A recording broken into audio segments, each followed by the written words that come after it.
മലപ്പുറത്ത് world cup final കലാശ പോരാട്ടം കാണാനുള്ള ആവേശത്തിലാണ് അവിടുത്തെ ആരാധകർ. മലപ്പുറം മേൽമുറി അവിടെ നിന്നാണ് അല്ലെ അധികാരത്തോടെ നിന്ന് അവിടെ ഫുട്ബോൾ ആരാധകർക്കൊപ്പം ജംഷീർ ചേരുകയാണ്. ജംഷീറെ, ചായക്കടയാണല്ലോ, ചായക്കടയിലും രാഷ്ട്രീയ ഇലക്ഷൻ കാലത്തൊക്കെ നമ്മൾ ചർച്ചയ്ക്ക് വലിയ ഇത് കണ്ടിട്ടുണ്ട്. അപ്പോൾ എന്താണ്, ചൂട് കടിയും ചൂടൻ തർക്കവുമാണോ അവിടെയും?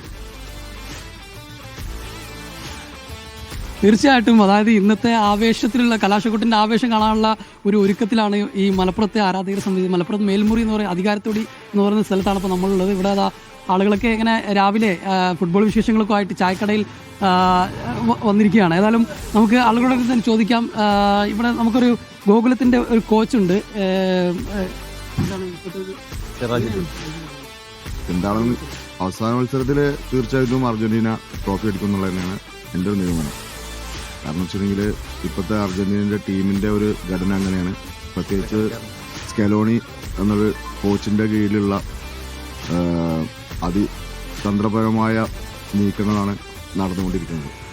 എങ്ങനെയാണെങ്കിലും ഇപ്പോൾ കഴിഞ്ഞ പ്രാവശ്യം ഇംഗ്ലണ്ട് വലിയ ടീമാണെന്ന് പറഞ്ഞു. പക്ഷേ ഇംഗ്ലണ്ട് ഗോളടിച്ചിട്ട് നേരെ അവർ പ്രതിരോധത്തിൽ നീങ്ങാനുള്ള കാരണം അവർക്ക് മിഡ്ഫീൽഡിൽ നിന്ന് കളിക്കാൻ പറ്റണില്ല എന്നുള്ളൊരു സാഹചര്യം വന്നപ്പോഴാണ് അവിടെ ഡിഫൻഡിലേക്ക് നീങ്ങിയത്. അപ്പോൾ അത്രയും അതിശക്തമായിട്ടാണ് അർജന്റീന പൊരുതിക്കൊണ്ടിരിക്കുന്നത്. പിന്നെ ഡീപോളിൻ്റെ വരവും കൂടി ആയതോടുകൂടി പിന്നെ ഇംഗ്ലണ്ടിന് ഒട്ടും ഗ്രൗണ്ടിൽ പിടിച്ചെടുക്കാൻ പറ്റാത്ത സ്ഥിതിയായി. അപ്പോൾ അതോടുകൂടിയാണ് അവർ ടോട്ടലി ബസ് പാർക്കിങ്ങിലേക്ക് മാറിയത്. തീർച്ചയായിട്ടും. കാരണം എന്താണെന്ന് വെച്ചിട്ടുണ്ടെങ്കിൽ സ്പെയിൻ നല്ല ടീമാണ്. കാരണം രണ്ട് ടീമും ബോൾ പൊസിഷൻ കളിക്കുന്ന ടീമാണ്. മറ്റേ നമ്മള് ശക്തരാകുമ്പോൾ മത്സരം കുറച്ചുകൂടെ ടൈറ്റ് ആവുകയല്ല, കാരണം രണ്ട് ടീമും കെയർ ചെയ്താൽ കളിക്കുള്ളൂ.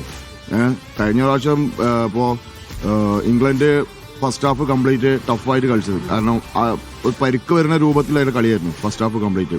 സെക്കൻഡ് ഹാഫ് ആയപ്പോൾ കംപ്ലീറ്റ് പിക്ചർ മാറി.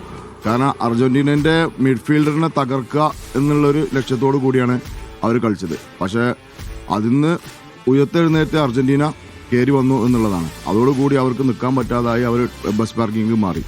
അപ്പോൾ സ്പെയിനെ സംബന്ധിച്ചോളം സ്പെയിൻ്റെ മിഡ്ഫീൽഡറും നല്ല അതിശക്തമായ മിഡ്ഫീൽഡേഴ്സാണ്. അപ്പോൾ എന്താണെന്നുണ്ടെങ്കിലും മിഡ്ഫീൽഡിൽ നല്ലൊരു കളി വരും. പിന്നെ മെസ്സി എന്നൊരു വ്യക്തി എന്ത് ചെയ്യും എന്നുള്ളത് പിന്നെ അയാൾക്ക് മാത്രമേ അറിയുള്ളൂ അയാൾ എന്താ ചെയ്യാൻ പോകണമെന്നുള്ളത്. അപ്പോൾ അതുകൊണ്ട് എന്ത് സംഭവിക്കാം.